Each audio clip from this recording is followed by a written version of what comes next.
Put out your porch light, of Kentucky draw your curtains deceased. tight.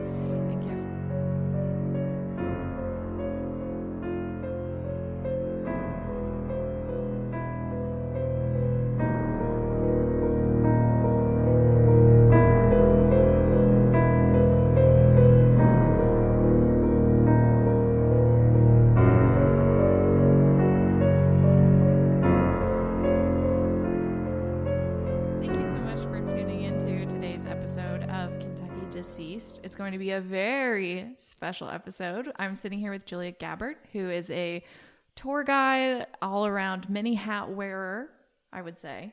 Many hat. You wear many hats? Not literally.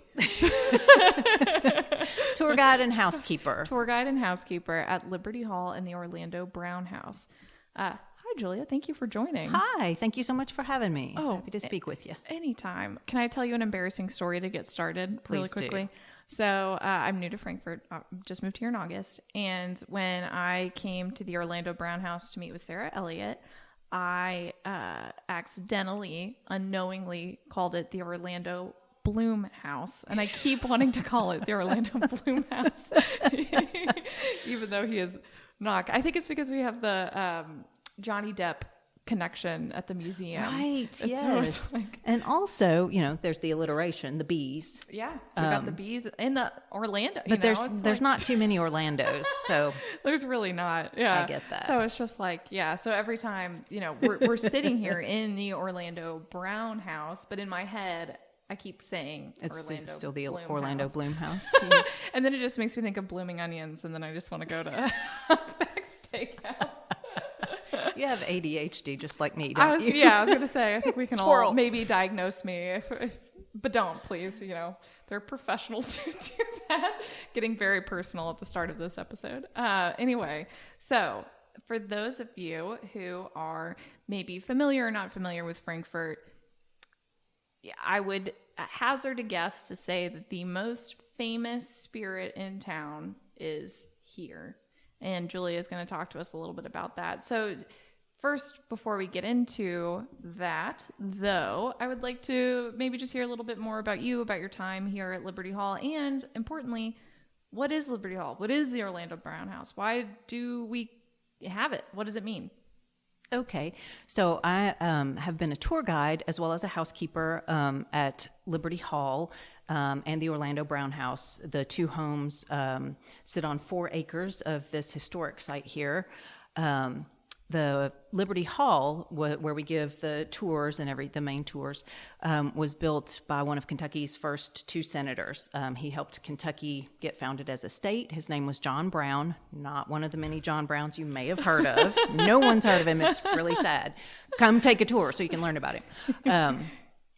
But he began construction on the house in about 1796. He bought the 4 acres that still make up the site today. And then the house took several years to build. The walls are massively thick. All the brick was built, made on the site here. And he moved in with his bride, Margaretta Mason, in about 1801. The house was finally finished. And then he built Orlando Brown House here about 1835 for his younger son. Well, that's very thoughtful. Yes, he wanted his children. He had 2 surviving children that grew up to adulthood.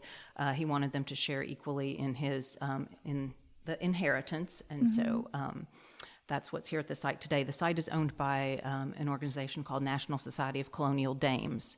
They're a group of ladies that originally formed in the late 1800s, were interested in historic preservation, and we had 3 and 4 generations of the family that lived at the site, 3 generations at Liberty Hall, 4 generations here at the Orlando Brown House. And the last family member that lived at Liberty Hall until about 1935 was a member of the Dames, and she had the foresight to set everything up to leave the house as a museum.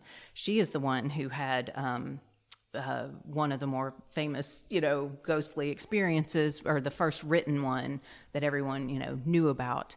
And thanks to her, she left the house as a museum, and that's kind of why it's all here today. I mean, I have to say, for those of you who have not been here, you're really missing out, because the degree of care that has been put into the maintenance and preservation of the room that we're sitting in, which is We're in the double parlor. There's the men's parlor and the ladies' parlor. There are these beautiful giant folding doors in between the two rooms, with very ornate Greek Revival style fireplaces here. These homes are beautiful. It's really a gem that we have here. We do tours Monday through Saturday. This year we're going to run until the middle of October doing the tours. We are short-staffed right now. We just lost a couple of long-term staff members, who we were very sorry to see go. And so we're not doing any ghost tours this year.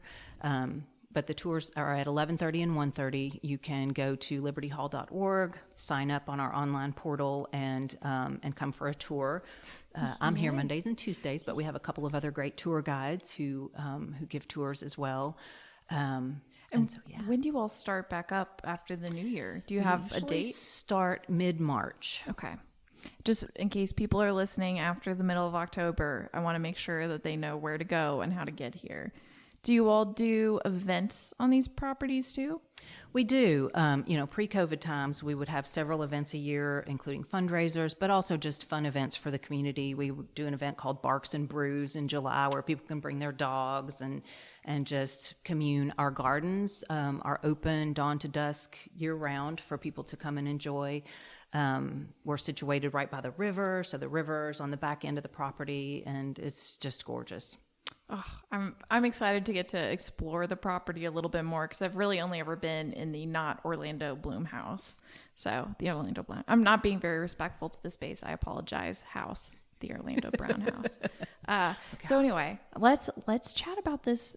Okay, when I moved here, everybody told me about the Gray Lady of Liberty Hall, and I'm so excited to get to hear a little bit more about her. Do you mind first to share, how did you first hear about her? Do you have any recollections about hearing the story, growing up or as an adult?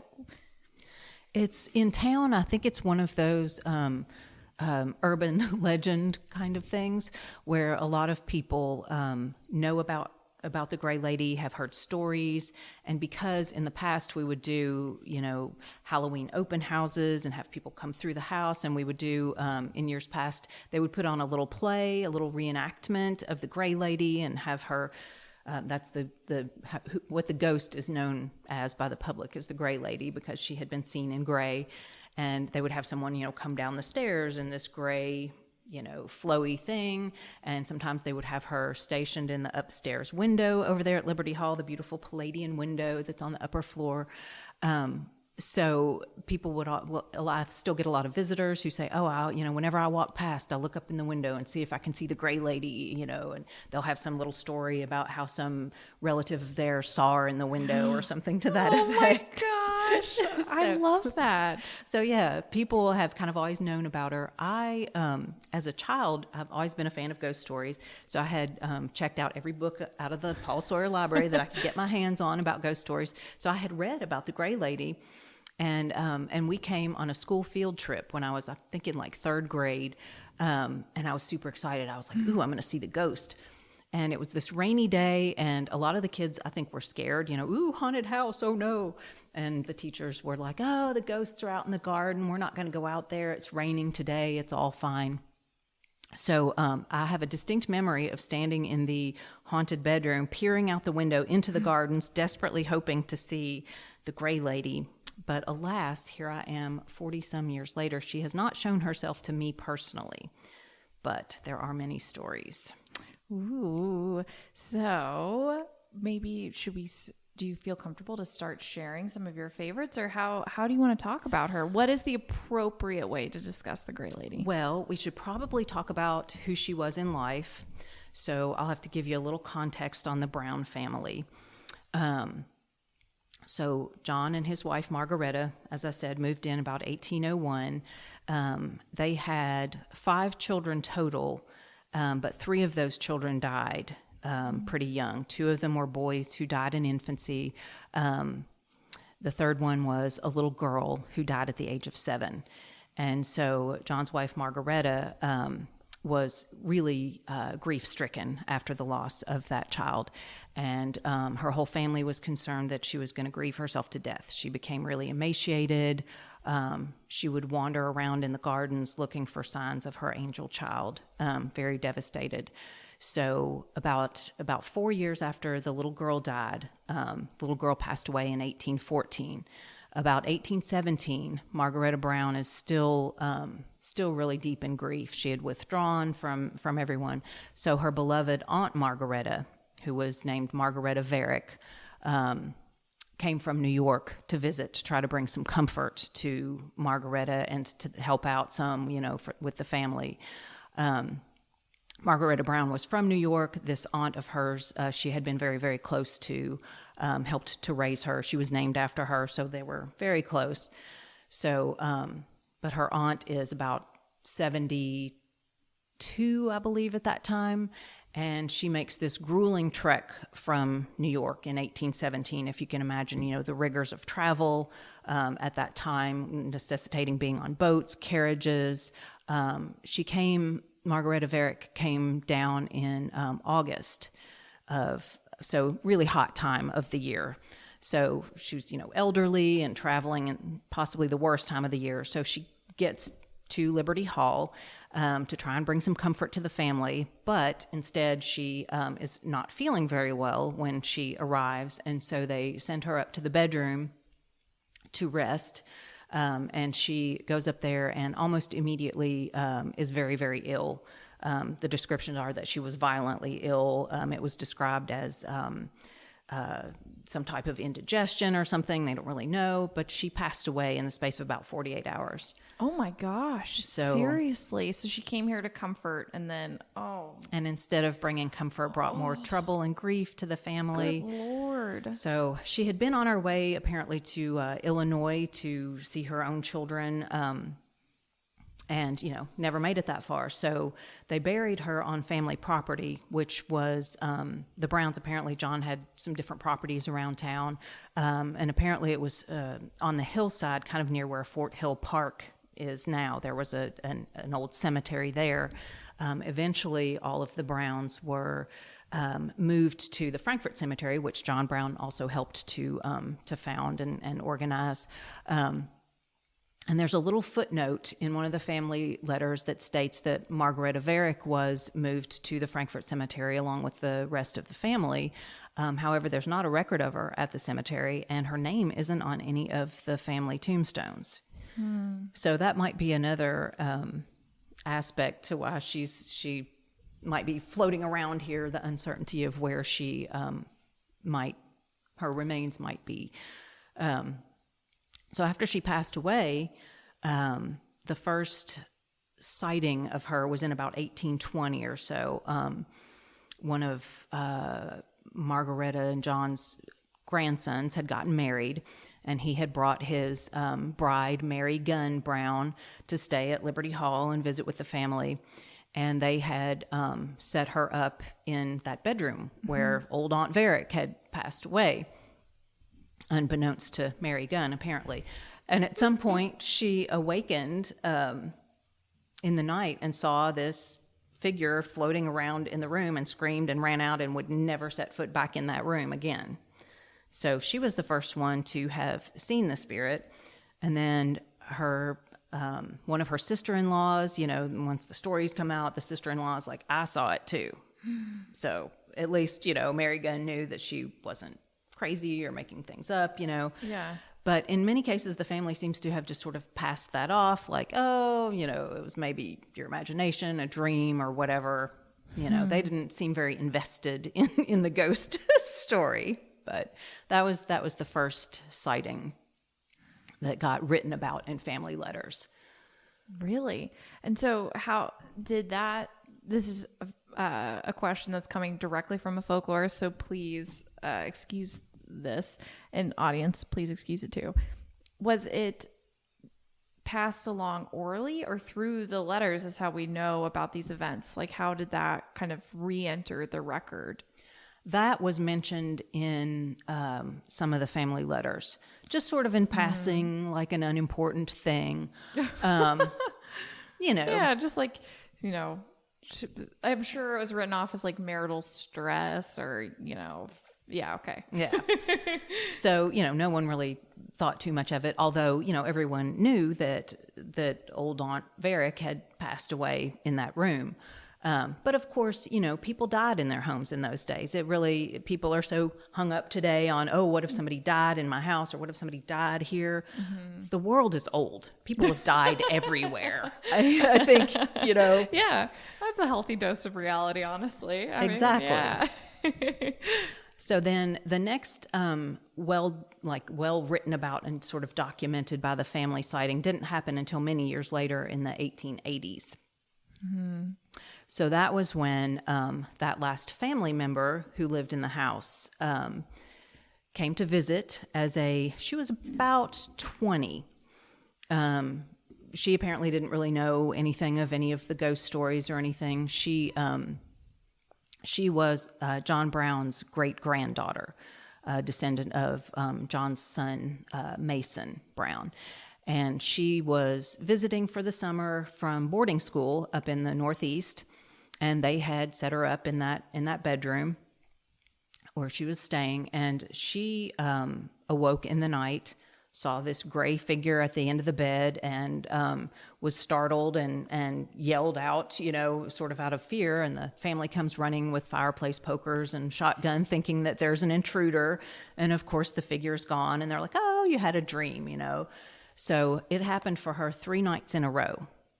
So if you can imagine something like that happening, that's going to make an impression on you. So by the third night, she was not startled. She tried to gain a sense of what this figure was. She said it was tall, it was veiled in gray, and she realized that it was sort of a comforting presence. She didn't feel any fear. And so she decides she's going to reach out and try to touch it and speak to it. So she reaches out her hand, and it passes right through the gray veil, and the figure disappears.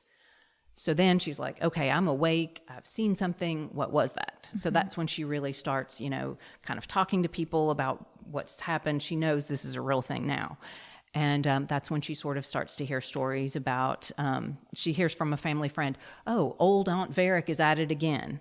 And that's when she learns, oh, other people have seen this as well. Oh, wow. So it sounds like at this point there's an assumption, at least, that there are stories between that first one and then this other experience that have kind of occurred orally, maybe not written about in family letters. Yes. Oh, interesting. Okay. Yeah. So bless her heart, she certainly would not have been expecting that. No. But as an adult, she inherited the home and was known to be into spiritualism. She, it's said that she participated in seances. She was known to do palm readings. So between the fact that spiritualism was popular, at the time in the in the early 1900s, and her own experience, she was definitely interested in the whole phenomena. But if anything else ever happened to her, she did not write about it. Really? So it was only that first experience in her early 20s? Yeah. Interesting. She herself referred to the ghost as our beloved ghost. Knowing that it was a family member who might be just sort of lingering around to check on people. And of course, maybe felt guilty that she had passed away so quickly and wasn't able to bring comfort to anyone in life. So, oh geez, oh, it wasn't until there's a really funny incident the dames who own the site were, of course, Mame was the last family member's nickname. Her name was Mary Mason Scott, I should say. She went by Mame, and so Mame was a dame, and she was friends with all of the dames, and they would come and visit and stay and things like that. And so there were some little anecdotes that some of them had to tell. The funniest one, she didn't seem frightened by it, so I can describe it as funny. Her telling of it was sort of amusing. In about 1911 or so, a woman named Rebecca Averill was visiting one of Mame's sisters. Mame was out of town. Her mother, I think, was gone with her. It was just the sister there. And so Rebecca Averill's staying for a few days. She is very well aware of the haunting, of the ghost stories. And she chats with her hostess about some of the ghost stories. And her hostess says, well, I've arranged for you to sleep in the haunted bedroom, but if you won't be comfortable there, I'll be happy to put you somewhere else. And she says, oh, no, I want to stay there. So she does. And she writes this really funny story about lying in bed. She'd gone to bed about midnight, turns off the lights, and she said she'd been asleep for a couple of hours, and she awoke to the swish, swish of silken garments. And she sat straight up in bed and pinched herself to make sure that she was awake. And there in the moonlight, gliding across the floor, was the gray lady herself, she says. And she looked at her for a moment, and then she said, she wrote that the church clock or the town clock or whatever rang out, boom, boom, and startled her. And so she ducked under the covers. And when she peeked her head back out, the figure was gone. So she, seemed to think that this was really cool. So the next morning she's telling her hostess all about this, and her hostess tells her, oh yeah, so you saw her. And, a couple of other family members had seen her like hovering around in the vicinity of the room or near the top of the stairs. A couple of the other family members would apparently see her with some regularity. And there's one of them that would speak to her, and whenever she would say anything, the figure would disappear. Rebecca Averill said that she decided not to say anything because she had always been told that if you spoke to a ghost, you might hear something that you didn't want to hear. Ah. So it's just kind of interesting, the different beliefs that people have. Yeah. But she wasn't scared. Her hostess said, oh, I can put you in another room. And she said, oh, no, I want to stay there. So she did. She stayed there a couple more nights, but nothing else happened. So, one thing that I'm very curious about is it seems like the gray lady has, and maybe you said this, Julia, maybe I've just totally missed it. What does she look like? What is she typically wearing? Is it like an Edwardian Victorian dress? Rebecca Averill described her as wearing a gray bonnet and a gray shawl. Oh. So when when old Mrs. Varick, old Aunt Varick, arrived, she had been wearing a gray traveling cloak, which is something that, a proper lady might wear for travel. They didn't have a whole lot of clothing, and you would want to protect your clothing from the filth of travel. So she had this gray traveling cloak on when she arrived and was buried in that. Mm-hmm. So that's presumably what she's been sort of wearing ever since. Can people see her face, or is it all no one ever really describes it? No one's ever really seen her face. We have a ghost photo that was taken in the 1960s after there had been a small fire at Liberty Hall.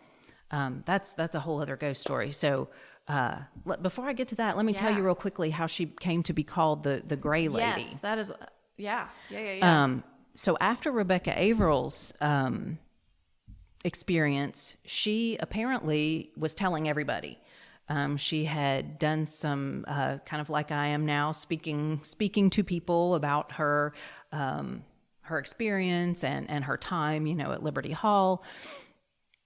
And the Louisville Courier-Journal was doing a piece apparently on ghost stories. The word was spreading. Word had gotten out, and people love ghost stories as we do, and so they had published a story about it, and it was the author of that little piece who started referring to her as the Gray Lady, kind of due to Rebecca Averill's description of her as wearing gray. And so, most ghosts and specters often appear to be gray and sort of wispy. So that's how the public came to know her as the Gray Lady. I love that. Isn't that kind of neat? Yeah, I'm really into that. I want to find that Courier-Journal article. I think I might have it in the file. I'll see if I can dig it out. And I have the ghost photo too. I really want to see the ghost. I'll show it to you. So Then Gray Lady gets dubbed the Gray Lady. Right. Then what happens? So then, Amazing. years later, the next sort of well-known stories about her happened in the 1960s.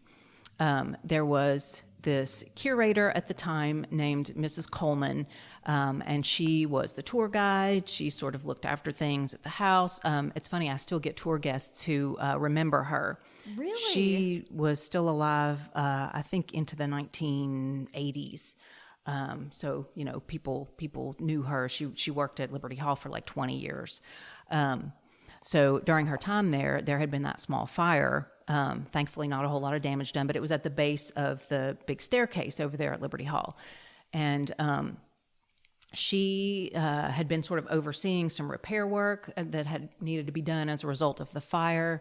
And she was taking photos of the stairwell to document the repair work to submit to the insurance company. So she snaps some photos and everything, seems fine and normal. And, in those days you had to send it off to a developer, which she did. And when she got the photos back, she saw this figure at the base of the stairwell. And it looked like this draping garment sort of there that was see-through. And towards the top where a head would be, there's this sort of whitish area. What? And you're going to flip out when you see this picture. I'm really excited. It's really cool. And so she, took the photos back to the developer and was like, what happened? What is this? And they pulled out the negatives, and it's on the negatives as well. And of course, this was about 1965, I think. You couldn't really manipulate film as well. And so the developer just couldn't explain it, and it didn't seem that there had been any tampering with the photo or the negatives. And so that's totally unexplained and super spooky. Yeah, that's amazing. Yeah, when you look at it. So that's our famous ghost photo. That was the photo that I had seen when I checked out the book from the library, and I was just so determined, I was like, I'm going to see this ghost. So apparently after that fire had happened, they had turned the electricity off. I guess there had maybe been some sort of alarm system. I don't know, but they had turned the electricity off, and they were concerned about, break-ins or theft. And so they employed these two local firemen to guard the house. And so they're staying in the house. They stayed for about 3 nights, apparently. And they had lit candles throughout the house, and they were sort of patrolling the house. And at a certain point, they decided they should maybe check the attic. So they go up to the attic, and they apparently said they struggled to kind of get the attic door open. It was kind of stuck or something. And they go up into the attic, and they're looking around, and they heard the attic door slam. So they run back down, and they go out of the attic thinking, God, there's got to be somebody in the house, you know? So they look through the whole house, and there's nobody. And they go back up, and that attic door is shut. They had left it open. And so that happened several times during their stay there. The candles would be snuffed out, and they said they heard different moaning and groaning and like sounds of a violently ill person. Possibly. Yeah. So they were a little freaked out, but they claimed that they didn't necessarily believe in the ghost, but that there was definitely something going on in the house. And of course, if you know anything about ghosts, you know that they can be disturbed when things are changing in their environment. So, a fire, workmen, couple strange guys in there. Maybe old Mrs. Varick was just like, what is going on in here? Who are these people? What's happening? Get out. Like, leave me alone. Or, extinguishing candles does sound pretty handy, not gonna lie. Especially if they're left in an unsupervised location. I mean, there had just been a fire. Are they trying to start another fire? She sounds very thoughtful more than anything. She's looking I've out. say. She's looking out for everybody. So that was, that got reported to the newspapers as well. And so, these men were supposedly very well respected and above reproach. So everyone, believed their stories of what had happened to them in the house. And so that also sort of propelled the ghost story into the public consciousness. Whoa. Now, Mrs. Coleman would go on to have lots of other incidents during her time there. She reported that there would be things like, rocking chairs, rocking on their own, all those tropes of ghost stories, mysterious bumps and sounds and things like that. And she also tells this story of there was one cold, wet winter that she was working there, and they weren't getting any visitors for tours. And she was over at Liberty Hall tidying up, closing the house down, something like that. And she finds these 2 gold bracelets in the haunted bedroom. And she thinks, well, where did these come from? There hasn't been anyone in the house. These weren't here before. Where did they come from? So she checks with the dames to see if any of them had been there and possibly left them, and no one knew anything about them. And she took them to a jeweler, and he said that it appeared that they had been made in the 1800s. So she, tried to find out who they belonged to, where they came from. No answer for that. They had just mysteriously appeared in the haunted bedroom. And she apparently loved to tell that story to folks who would come for the tours, because I still to this day get people who come on tours and remember having a tour from her and her telling that story. I mean, I gotta admit, when things appear that are out of our time, that is pretty compelling. Yes.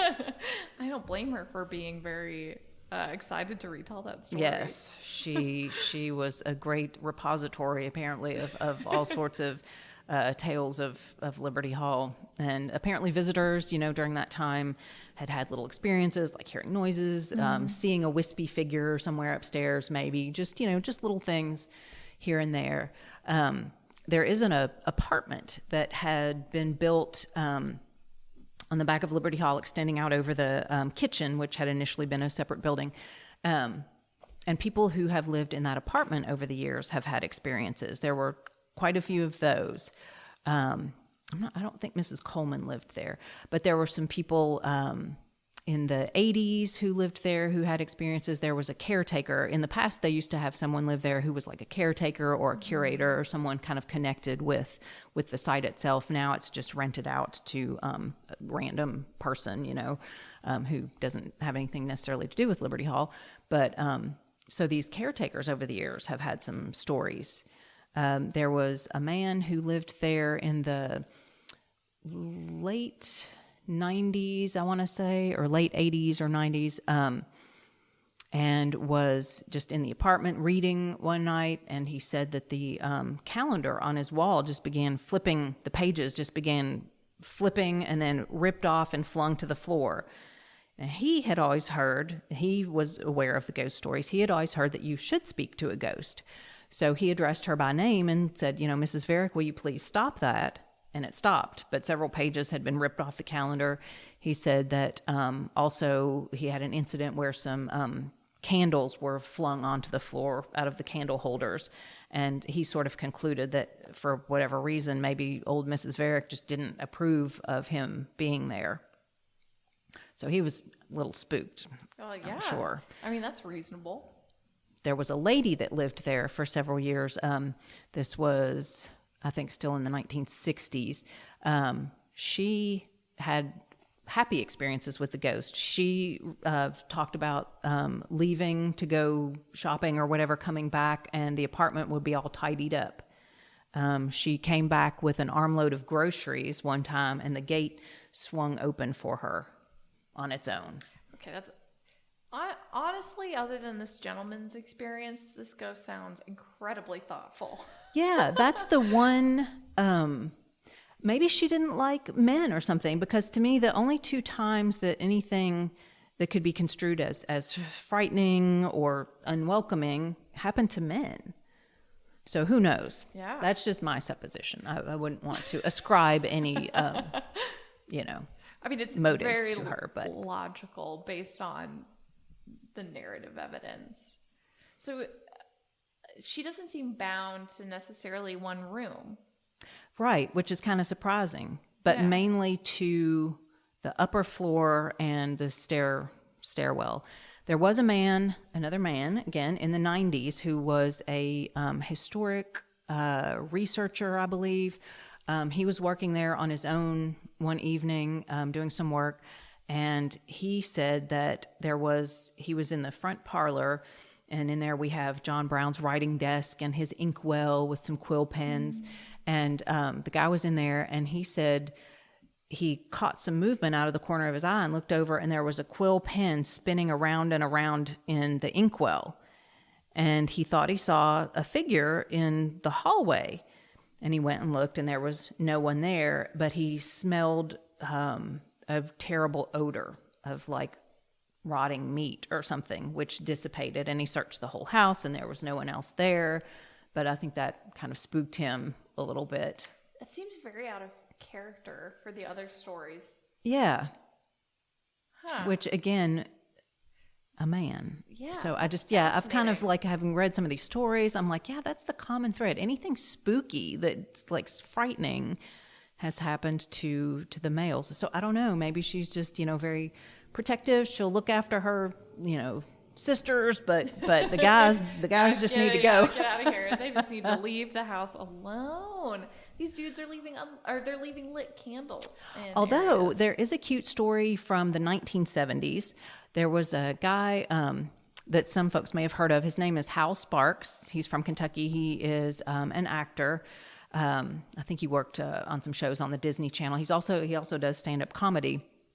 His father was a historic reconstructionist or something. I may have that wrong. He or was possibly an architect and was doing some work on the house. The dames did a lot of restoration work, of course, over the years, and would have experts come in and do different stuff. And so they were having this architect, Hal Sparks' dad, come and do some things. And apparently Hal was a little kid. He was maybe like 6 years old or something, and his dad took him to work with him. So his dad's doing stuff in the house, and Hal is kind of wandering around the house on his own. And eventually his dad goes to find him and hears him chatting with someone, but there wasn't anyone else in the house. And he says, "Oh, who are you talking to?" And the boy says, "Oh, the old lady. I was just talking to this old lady here." What? And of course, there was no old lady. There was no one else there. And he remembered that story. And he came back to the site and was telling some of the staff members about that. And they were like, "Well, where did this happen?" "Oh, that bedroom at the top of the stairs to the right. That's the haunted bedroom." And so that stuck with him. He, definitely remembered that and remembered talking to an old lady. I don't think he described her. He just, remembered her being there and being happy to have someone to talk to. So that's a pretty sweet little story. That is a really sweet little story. I love that. And I love that Hal Sparks had an experience with the Gray Lady. That is amazing. So, have there been recent sightings in the last 30, I think we're up to the 1970s, yes. Right? So there have been some recent incidents. We had a tour guide here in about 2013 or so. She had a group of people. Among them was a young boy, and she had brought them into the house and was doing the introduction of the Browns and all that sort of thing. And the boy kept saying he wanted to go upstairs. He didn't apparently know anything about the ghost, but just felt some draw to go up there. So apparently, and they went upstairs pretty shortly, and she was getting ready to take them into that bedroom. And the boy sort of balked and was really upset and didn't want to go in there.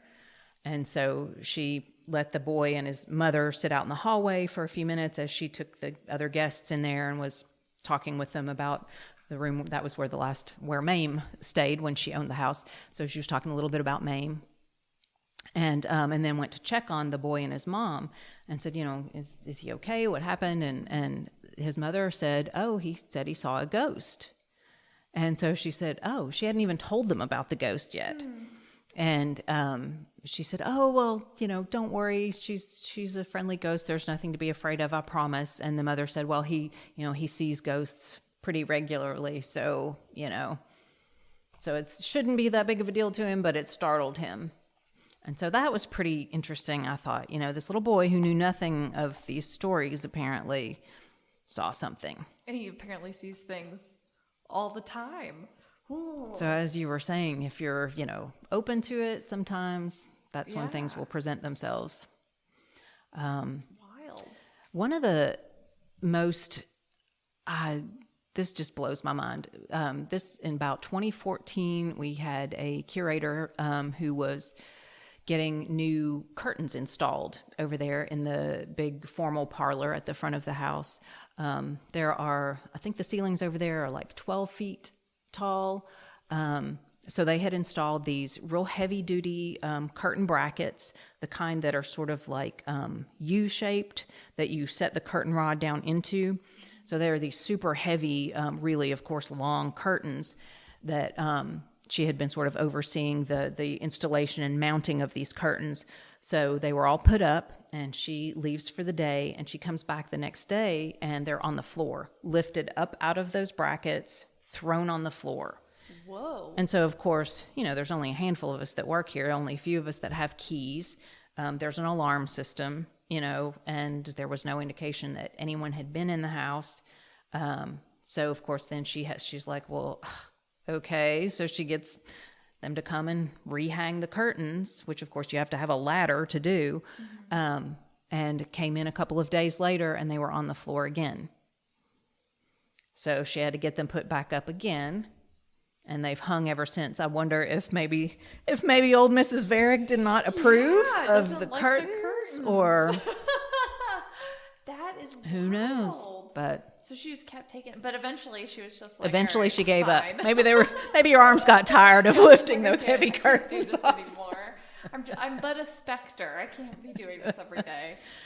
And as far as we know, she's the only ghost that anyone has ever, talked about, an adult-sized form. Certainly there were other deaths in the house, but she's really the only one that we know about. You said adult-sized form. Are there child-sized forms? No, there Okay. aren't, which is kind of curious to me because, children died in the house. And I would have thought that the little girl Euphemia who passed away might have lingered. It's said a lot of times that when a person is so grief-stricken that will sometimes bind a spirit to the material plane. They feel badly that they've caused this grief, and so it makes it harder for them to move on. I would have thought if anyone would linger, it would maybe have been little Euphemia, the little girl. And also, she and I share the same middle name, which is Helen. And so I feel this kinship with her, and I always thought, maybe little Euphemia would show herself to me, but sadly, no. I mean, it does sound very mischievous to be taking curtains out of a curtain rod. That could be a kid. I don't know. That's like a big deal. That's like a big, heavy thing. True. It's like That's just so, that was mind-blowing to me. And one of those things where I'm like, okay, I know the person that this happened to. Yeah. I know she wouldn't lie. I know this isn't just some story. So, that was pretty spooky. And then, of course, some of the other staff members have had, heard noises. The doors make a very distinctive, sound. And we lock ourselves in there when we're in there. And there had been several incidents where the director was over there, our former director was over there working one day and heard the door open and heard somebody coming up the stairs. And then it stopped. So she went to look and there was nobody there. But she knew good and well, what she had heard. Mm-hmm. So different little things like that have happened as well. I think it's always so amazing when you hear a ghost story that's happening in contemporary settings. Yes. Because I feel like so many of the ghost stories we all know and love are set, in the 50s, 60s, 70s. So to have this spirit, still be sighted today is pretty amazing, I think. One of the recent tenants of that little apartment that's over there, I had spoken to her, and she told me that she had a couple of experiences. And of course, I was super excited, and I was like, oh, God, do tell, So she said she was in the apartment one night, going to bed. She was in bed, and she knew she needed to go to sleep, but she was scrolling on her phone, as we do. And she said all of a sudden she heard this female voice near her say her name and tell her to go to sleep. And she said it wasn't frightening. She didn't feel frightened. She said she got sort of, again, a motherly feeling from it. And so she turned off her phone and went to sleep. Oh. And she had another incident where apparently she's very safety conscious, and she would lock her bedroom door at night. And she had to get up super early the next morning. It was still dark when she got up. And she had gotten up, and before she had a chance to turn on a light, she was all groggy and thinking, oh, I can't believe I have to, be awake before it's even light out. And it was real dark in her room, and she said her bedroom door swung open on its own, as if to say, good morning. Oh, my gosh. There was another tenant that was there, I think before her, that talked about she was in the bathroom one evening taking a bath, and she wished that she had shut the bathroom door to keep the heat in the bathroom, and the door swung shut. Like, no sooner had she thought that, the bathroom door just swung shut on its own. Okay, I'm not gonna lie. This is the most thoughtful spirit I've ever heard right? of. Like, yes. I am floored consistently by the level of kindness she shows to people. And it fascinates me too that, I haven't had a ghost experience here. I don't know what I would do if I did, but the fact that these people aren't scared, mm-hmm. I think is pretty telling. They're like, okay, this isn't something to be afraid of. This is just some lingering energy. So if a visitor were to come to Liberty Hall and they were really interested in the Gray Lady, what would you suggest, would you suggest that they would be more likely to see her upstairs and in the room where she passed away? Would they, should they come in the evening or like afternoon tours? What's the key? Is there a key? I know you haven't had an experience yourself. It just seems so random to me. You would think that she would have, limited her activities to family members, but it seems that just randomly she'll pop in and out. And it doesn't seem to necessarily occur on any kind of anniversary of her, death or anything like mm-hmm. that. So I don't know. I'm in here a lot, and I'm often in there, working on my own and just waiting for something to happen, and it just hasn't. So if I knew, I'd be having my own experience to tell you. I get that. I'm sorry I put you on the spot. I just I always get curious about the patterns of spirits. Yeah. I've read over a lot of the incidents, and I can't really see that there's a pattern. It doesn't sound like there's one from what you've shared. Mm-mm. Well, I really do appreciate you taking the time to share all these amazing and wonderful stories, and to tell myself and the audience a little bit about Liberty Hall and the Orlando Brown House. They're such special places, and I appreciate that they have such a wonderful history, as well as one of the most benevolent spirits I've ever heard of. So thank you so much, Julia. You're so welcome. I'm happy to do it, and would be happy to have anybody come see us at Liberty Hall and maybe get a chance to glimpse the ghost herself. But if not, just at least to enjoy our beautiful site. We really do have a historic treasure here that I think is very underrated, and a really important part of Kentucky's history that I wish more people could come to appreciate, and hopefully this will help to that end. I hope so too. Can you remind me the website to visit if we want more information, as well as the kind of general tour schedule again? Yes. libertyhall.org will access our site, and you can find our portal to sign up for tours. We do tours Monday through Saturday at 11:30 and 1:30. And if you can't come, you can always peruse our website. There are a lot of family letters on there, which are fascinating. Some of the items in our collection that we can't put out on display. You can view all kinds of different things on the website.